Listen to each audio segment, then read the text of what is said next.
Pero bakit nagiging successful ba ang mga tao? Successful na. Kasi open sila sa lahat ng opportunity. Meron silang alam, maraming bagay. Pero nung nakita na negosyo ito, nag-humble down sila. Ayun, nakikinig sa akin. Sila may-ari ng business center office, kahit na paano kumikita na, and yet, nakikinig pa rin. How much more yung taong wala pang kinikita? Kaya dito mga kaibigan, the more wala ka, the more kayo magpakumbaba. At pag dumating yung oras ng kumikita na kayo, kailangan nakatapak pa rin sa lupa ang inyong mga paa. Okay ba yun? Yes. Attitude. Ano ang dapat ninyong aralin? This is business. Tama? Ang yumayaman dito, walang yumaman dito sa atin na hindi alam ang negosyo. Kailangan alam niyo yung OPP, Opportunity Plan Presentation. Nung una nga, akala ko ito, lang pera-pera eh. OPP yung kitaan. Kailangan umatay kayo ng product demonstration para malaman niyo ang uses and application ng product. Ito ginagawa ko, NDO, New Distributors Orientation. Sa office, ginagawa ito every Tuesday. Kagabi, ito rin po ang topic ko sa head office. Grabe, puno-puno ng tao. Ito kailangan nyong mamaster yan. Umattend kayo at least 5 times. At least 5 times each. Why? Guys, this is a copy business. Huwag kayong maiinip sa mga seminar. Walang yumaman dito na hindi kayang ipaliwanag ang negosyo o ang marketing plan. So kung talaga kayo seryoso ngayon pa lang, mga kaibigan, huwag niyo patagalin isang buwan o 2 buwan na hindi mo ito alam. Are you with me? Yes. Now, kapag itong ginagawa niyo ngayon, medyo alam mo na, kailangan itong seryosohin. Kayo ba talaga seryoso sa pagyaman? Yes. Alam niyo po, marami mga tao ma-attend sa akin. Ilang beses na, ilang buwan na, iba dyan, isang taon naman sa mga seminar ko, mga trainings ko, pero hindi pa rin umaangat. Kasi hindi seryoso. Akala nila, pag kami nagtuturo, tatawa lang, papalakpak, magpapaway, magagrabe, kailangan seryosohin. Kayo ba'y naniniwala na lahat ng bagay ay kailangan seryosohin? Yes. Yes or no? Yes. Example. Bakit ako hanga-hanga sa mga negosyanteng Chinese? Ganun sila kaseryoso. Ang Pilipino, iba ang turo sa atin. Anak, mag-aral kang mabuti. Pagkatapos ng pag-aaral, maghanap ka ng magandang trabaho. Chinese, iba. Anak, ikaw aral buti. Pag ikaw tapos aral, ikaw hawak ating negosyo. At pag may negosyo, kailangan seryosohin. Yung sa AIM Global ho ba, ito ho ba ay seryoso? Yes. Ito ba yung negosyo? Yes. Negosyo na kailangan seryosohin. Merong isang Chinese lalaki, malapit ng mamatay, nakaratay sa banig ng karamdaman. Sabi niya ganito, ako lapit na matay, ako lungkot, iwag ko, mahal ko sa buhay. Nasaan aking mga magulang? Sumagot yung magulang, aming anak, dito lang kami iyong tabi. Nasaan aking mga kapatid? Aming kapatid, dito lang kami iyong tabi. Nasaan aking asawa? Sumagot yung asawa, aking asawa? Dito lang ako iyong tabi.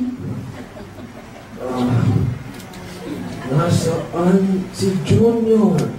Aking itay, dito lang ako yung tabi. Malapit naman kayo.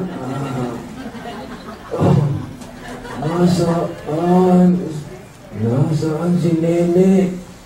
Aking itay, dito lang ako yung tabi.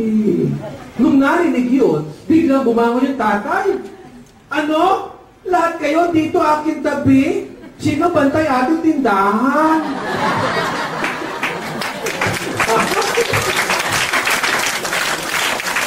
Mamamatay na nga. Negosyo pa. Anong point, mga kaibigan? Ang point ko na, mga kaibigan, dito, importante na siseryosohin ninyo.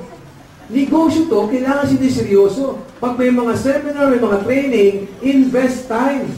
Seryoso. Kapag may mga downline kayo, alagaan nyo, downline ninyo. Alamin ninyo mga produkto, gano'ng kaseryoso. Yung mag-asawang tiyensa, gano'ng kaseryoso, nagtayo nga ng business center. Gumastos para pagandahin to. At alam nyo ba, isa sa ang Las Piñas na business center, ang nakita kong napakaganda. Tama? Ano business? Ito sila maganda talaga. Kasi nung una, kinisismis ako ni Jun Espinosa, ni Francis Miguel, ay, grabe yung center sa sa Las Piñas, ang ganda talaga. Nakakaya yung sipo natin, nakakayang kapaw. Ako naging curious. Nung nakita ko, oo nga, ang ganda nga. Ibig sabihin, gano'n sila kaseryoso.